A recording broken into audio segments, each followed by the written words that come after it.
বাংলাদেশে যে সবগুলো অঞ্চলেই আছে প্রত্যেকটা জাত এগুলো যদি ঠিক করে ফেলা যায় তাহলে ক্রিকেট অটোমেটিকলি একটু বেটার অবস্থা। আসসালামু আলাইকুম।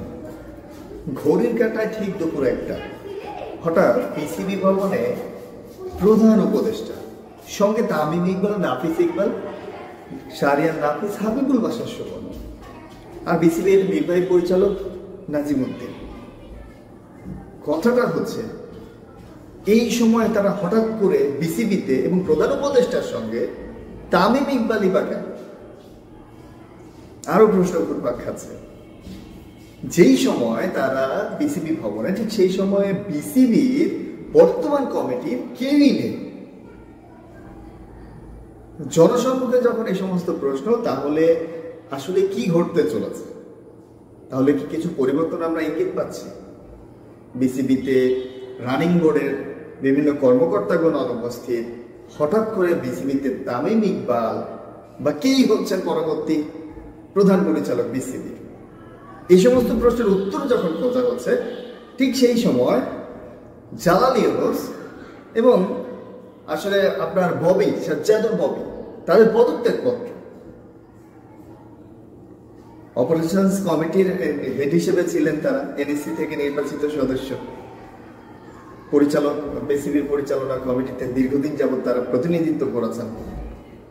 জালাল ইউনুস তো 2009 সাল থেকে শুরু করে নিয়ে আপনার এখনো পর্যন্ত কন্টিনিউ ছিলেন।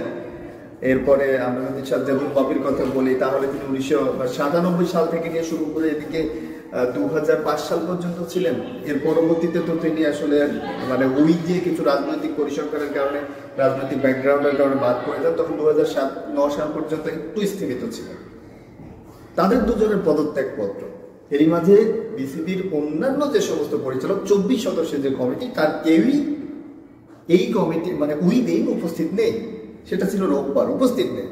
কিন্তু উপদেষ্টা আসিফ সঙ্গে তামিম, নাফিস, হাবিবুল বাশার সুমন, শাহরিয়ার নাফিস, নাফিস ইকবাল, নাজিমুদ্দিন, বিসিবি নির্বাহী পরিচালক, এই জায়গাগুলো নিয়ে একটা কনফিউশন তৈরি হলো। তাহলে মনে হয় কিছু একটা ইঙ্গিত পাওয়া যাচ্ছে। ইঙ্গিতটা কিন্তু সত্য। বিসিবির গোপন সূত্রে জানা গেছে যে বিসিবিকে ঢেলে সাজানোর উদ্দেশ্যে তাকে একেবারে সম্পূর্ণ আগাছা মুক্ত করবার জন্য, যারা এতদিন বিসিবিতে লুটপাট করেছে, নৈরাজ্য করেছে, বিভিন্ন চুরির সঙ্গে জড়িত, বিভিন্ন অরাজকতার সঙ্গে জড়িত, আত্মীয়করণের সঙ্গে জড়িত, সকল কিছু ছাপিয়ে বিসিবিকে একটা নতুন প্ল্যাটফর্ম তৈরি করা হবে। এটা নিয়ে যখন কল্পনা বিসিবির প্রধান কে হচ্ছে, সেই জায়গায় উঠে আসলো দুটো নাম দুটো হচ্ছে আশরাফুল হক। এই নামটা আপনাদের জন্য অনেকেরই অচেনা। আরেকটা নাম হচ্ছে ফারুক সাহেব। এখন নির্বাচক ফারুক বা সাবেক সভাপতি ফারুক, এই মানুষটাকে আপনারা সবাই চেনেন, যে তিনি দীর্ঘদিন বাংলাদেশ ক্রিকেট বোর্ডে প্রধানও ছিলেন, পাশাপাশি তিনি নির্বাচক প্যানেলের সাথে যুক্ত ছিলেন। ফারুক আহমেদ, সাবেক এই টেস্ট খেলোয়াড় বা বাংলাদেশ ন্যাশনাল টিমের প্লেয়ার, তাকে অনেকেই চেনেন এবং তার সম্ভাবনাটাই সবচেয়ে বেশি। সেক্ষেত্রে তার ক্ষেত্রে করতে হবে কি, এনএসসিতে তাকে পরিচালনা পদে বসাতে হবে। এনএসসিতে যদি নির্বাচিত সদস্য হিসেবে তিনি বাংলাদেশ ক্রিকেট বোর্ডে যুক্ত হন, এই যেই জায়গায় ছিল অন্য দুজন, ওই জায়গাতে পরিবর্তন, জালাল ইউনুসও এনএসসি থেকে নির্বাচিত সদস্য হিসেবে যুক্ত ছিলেন, তার জায়গাতেই আসলে যদি আনতে হয়, তাহলে এরকম ভাবেই তাকে এনএসসি নির্বাচিত সদস্য হিসেবে নিয়ে আসতে হবে। এরপরে পরিচালনা কমিটির যে অন্যান্য চেয়ারম্যানগুলো রয়েছেন, অন্যান্য পরিচালকগণ রয়েছেন, তাদের ভোটে নির্বাচিত হবে বিসিবি প্রধান। এরকমটাই শোনা যাচ্ছে ফারুক আহমেদকে নিয়ে। সেক্ষেত্রে ফারুক আহমেদের সম্ভাবনাটা অনেকটা নিশ্চিত বলতে পারেন, প্রায় 85% উপরে তার সম্ভাবনা। দ্বিতীয় আরেকটা যে নামটা সবচেয়ে জোরালো গুঞ্জন শোনা যাচ্ছে, এবং এই নামটা আপনাদের অনেকের কাছে নতুন, তিনি হচ্ছেন আশরাফুল হক। কে এই আশরাফুল হক? আশরাফুল হক সম্পর্কে জানতে হলে আপনাকে মানতে হবে গোটা বাংলাদেশের একমাত্র ব্যক্তি যিনি সচিন টেন্ডুলকারের আত্মজীবনী গ্রন্থে জায়গা পেয়েছিলেন, এই আশরাফুল হক। একজন ক্রীড়া নিবেদিত প্রাণ হিসেবে, ক্রীড়া সংগঠক হিসেবে এই মানুষটা এতটাই বেশি বাংলাদেশের জন্য কৃতি সন্তান, যে মানুষটা সচিন টেন্ডুলকারের আত্মজীবনীতে জায়গা পেয়েছিলেন। এই মানুষটা 1987 সালে যে আইসিসি ক্রিকেট মিনি বিশ্বকাপ হয়েছিল, যেখানে পাকিস্তান, শ্রীলঙ্কা এবং ইন্ডিয়া অংশগ্রহণ করে, অর্থাৎ সাবকন্টিনেন্টাল অঞ্চলে এই মিনি বিশ্বকাপটা এই মানুষটার সবচাইতে বড় একটা অবদান ছিল ওই বিশ্বকাপ আয়োজনের ক্ষেত্রে। এরপরে 1996 সালে যে বিশ্বকাপটা অনুষ্ঠিত হলো, সেখানে আপনার প্রচারণা শর্তে বা ওই মাধ্যমে ওই বিশ্বকাপে এই আশরাফুল হকের অবদান ছিল অনস্বীকার্য, খুবই অবদান ছিল, এবং বাংলাদেশের ক্রিকেটকে এগিয়ে নেওয়ার জন্য সবচেয়ে বড় অবদান তার। অর্থাৎ বাংলাদেশের যে টেস্ট বা ওয়ান ডে এগুলোতে যে আইসিসির মর্যাদা পেল, যে একজন সংখ্যাগরিষ্ঠ দেশ হিসেবে সদস্য মত হিসেবে নির্বাচিত হলো, তার জন্য যে মানুষটা পেছন থেকে সবচেয়ে বেশি পরিশ্রম করেছেন তার নাম আশরাফুল হক। এই আশরাফুল হক এশিয়ান ক্রিকেট কাউন্সিলের সিইও ছিল, নির্বাচিত সিইও।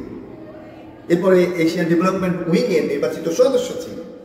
অর্থাৎ বাংলাদেশের ক্রিকেটে হাই প্রোফাইল যদি আপনি দেখতে চান, যে আইসিসির সঙ্গে দীর্ঘদিনের সম্পর্ক, জাগমোহন ডালমিয়া ভারতীয়, তার সঙ্গে একসঙ্গেকার ক্রিকেট সংগঠন হচ্ছেন এই আশরাফুল হক। সেই আশরাফুল হকের সঙ্গে যখন যোগাযোগ করা হয়েছে, তিনি স্পষ্ট জানিয়ে দিয়েছেন আমি থাকবো, কিন্তু শর্ত রয়েছে। শর্তটা কি? শর্তটা হচ্ছে যদি তাকে রাখা হয় তাহলে অন্যান্য যে সদস্যগুলো আছে, আমি বললাম যে 24 সদস্যের বিসিবির পরিচালনা কমিটি, তো সেইখানে প্রত্যেককে ক্রিকেট ব্যাকগ্রাউন্ডের হতে হবে।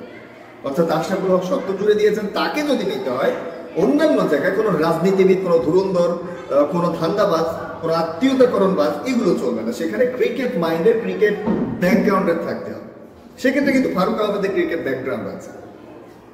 বিসিবি নিয়ে এখন নানান প্রশ্নের ঘুরপাক খাচ্ছে। উপদেষ্টা আসিফ বাংলাদেশ মহিলা দলের সঙ্গে দেখা করেছেন, বাংলাদেশ মহিলা দলের কোচের পরিবর্তন আসছে, সেক্ষেত্রে হাতুড়া সিং এরও কি একটা পরিবর্তন আসছে? সেটা এখন সময়ের অপেক্ষা, সেটা সময় বলে দিতে আসলে কি হচ্ছে। নানান প্রশ্ন বিসিবি নিয়ে। বিসিবি পরিচালনা কমিটির এতগুলো সদস্য একসঙ্গে 24 জন সদস্যের কেউই উপস্থিত নেই। শুধুমাত্র আপনার প্রধান উপদেষ্টা যখন আসলেন সঙ্গে, তামিম ইকবাল এতদিন পরে হঠাৎ করে বিসিবিতে, এরপরে মানে সবকিছুই কেমন যেন একটা ধোঁয়াশা। বিসিবির বর্তমান পরিষদের সদস্যরা নেই, তামিম ইকবাল মাঠে, উপদেষ্টা বিসিবিতে আসলেন, তার সঙ্গে কেউ যোগাযোগ করলেন না, জালাল ইউনুস এবং আপনার সাজ্জাদুল বাবের পদত্যাগ, সবকিছু নিয়ে তার একটা এই মুহূর্তে জটলা তৈরি হয়েছে বাংলাদেশ ক্রিকেট বোর্ডে। এখান থেকে সমাধানটা কি? উত্তরের সমাধান কি? উত্তরের সমাধান একটাই। 3টা প্রশ্ন নিয়ে আলোচনা করলাম। কে হচ্ছে সভাপতি, তামিম মাঠে কেন, পাশাপাশি এই যে গভর্নিং বডি অর্থাৎ বিসিবির বাকি সদস্যগুলো কেউই উপস্থিত নেই, এর সমাধানটা কিছু একটা তো আসবে। কিন্তু সমাধান যেটাই হোক, বিশ্বস্ত সূত্রে যে বিষয়টা জানা গেছে বিসিবি সূত্রে, সমাধান যেটাই হোক বিসিবিকে ঢেলে সাজানোর একটা পরিকল্পনার অংশ ছিল গতকালের এই মিটিং বা গতকালের এই আলোচনা।